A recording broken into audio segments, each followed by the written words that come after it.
कुसुंबा तालुका झाला पाहिजे या ठाम घोषणेसह कुसुंबा परिसरात तालुका निर्मितीची मागणी अधिक तीव्र होताना दिसत आहे।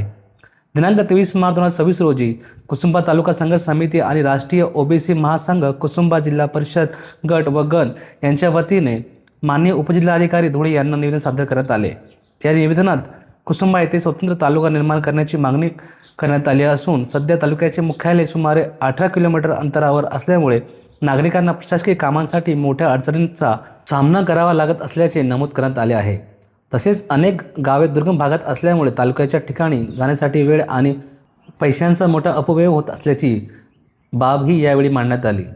कुसुंबा तालुका निर्माण झाल्यास परिसरातील नागरिकांना मोठा दिलासा मिळणार असून प्रशासकीय कामकाज अधिक जलद, सुलभ आणि पारदर्शक होईल असा विश्वासही व्यक्त करण्यात आला आहे। यावेळी ॲडव्होकेट योगेश परदेशी, भट्टू अप्पा नेरकर, सुनील परदेशी, रोहित चौधरी, शशिकांत सेंदाने आदी मान्यवर उपस्थित होते। शासनाने या मागणीची तात्काळ दखल घेऊन कुसुंबा तालुका जाहीर करावा, अन्यथा आंदोलन अधिक तीव्र करण्याचा इशाराही संघर्ष समितीकडून देण्यात आला आहे। राष्ट्रीय ओबीसी महासंघ उत्तर महाराष्ट्र विभागीय अध्यक्ष भट्टू अप्पा चौधरी, कुसुंबा। आज आम्ही कलेक्टर साहेबांना निवेदन देण्या हेतू इथं आलो होतो।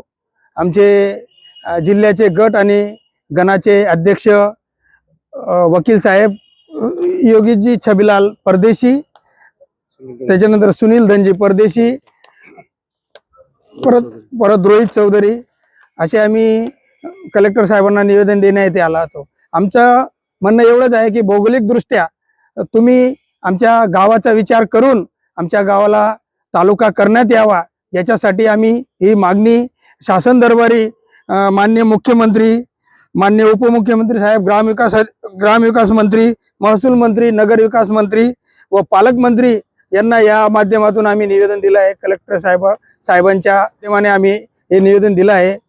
तर शासनाने आमच्या या मागणीवरती विचार करावा आणि कुसुंबा तालुका करण्यात यावा। यापूर्वी देखील काही आता बातम्या आल्या होत्या की 4 तालुके आपल्या शहराला नवीन होते, त्यामध्ये कुसुंबाचा समावेश आहे का? समावेश आहे। पेपरला पण आपले माननीय मुख्यमंत्र्यांनी तशी त्याची घोषणा केलेली आहे, परंतु काही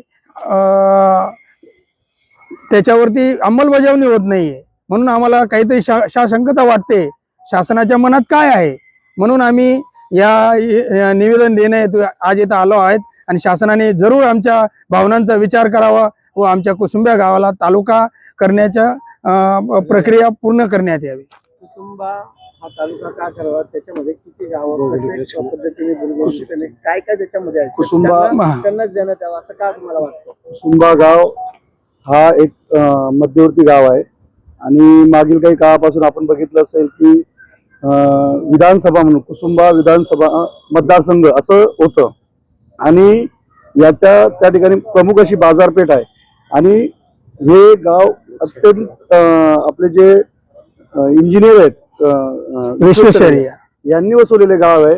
90 डिग्री अंश सेल्सिअस मध्ये गाव असलेलं आहे। या गावाच्या आजूबाजूला शेकडो गाव आहेत जे कुसुंबा गावाशी कनेक्टेड आहेत। धुळे हे लोकांना खूप लांब पडते, जे छोटे छोटे गाव आहेत कुसुंबाला जे लगत आहेत ते धुळे खूप लांब पडतं। कुसुंबा त्यांना खूप जवळचं बाजारपेठ आहे। जे प्रशासकीय काम आहेत, जर कुसुंबा तालुक्यात झाला तर हे प्रशासकीय ते त्यांची कामं लवकर होतील, कामांना वेगही मिळेल आणि त्यांचा जो पैसा आहे, वेळ, हे सगळं त्या ठिकाणी वाचेल। आणि भौगोलिक दृष्टिकोनातून कुसुंबा गाव हा संपन्न आहे। हा चौफुलीवर वसलेला आहे। इथून 200 किलोमीटरवरती सुरत हे मार्केट आहे, 300-350 किलोमीटर मुंबई आहे। या ठिकाणावरून दोंडाचा हायवे गेलेला आहे। हे या सगळ्या गोष्टीतून कुसुंबा गाव हे भौगोलिक दृष्टिकोनातून संपन्न असं गाव आहे। म्हणून कुसुंबावासियांची मागणी आहे की कुसुंबा हा तालुका झालाच पाहिजे। या सर्व गोष्टी जे काही नियमावलीमध्ये कुसुंबा हा बसतो त्याविषयी आम्ही पत्र दिलेलंच आहे आणि या आमच्या कुसुंबावासियांची आणि कुसुंबा गावाच्या लगतचे जे शेकडो गाव आहेत त्यांची अशी मागणी आहे की कुसुंबा गाव हे तालुका व्हायलाच पाहिजे। लोकसंख्येच्या दृष्टिकोनानेही त्या ठिकाणी कुसुंबा गाव हा संपन्न आहे।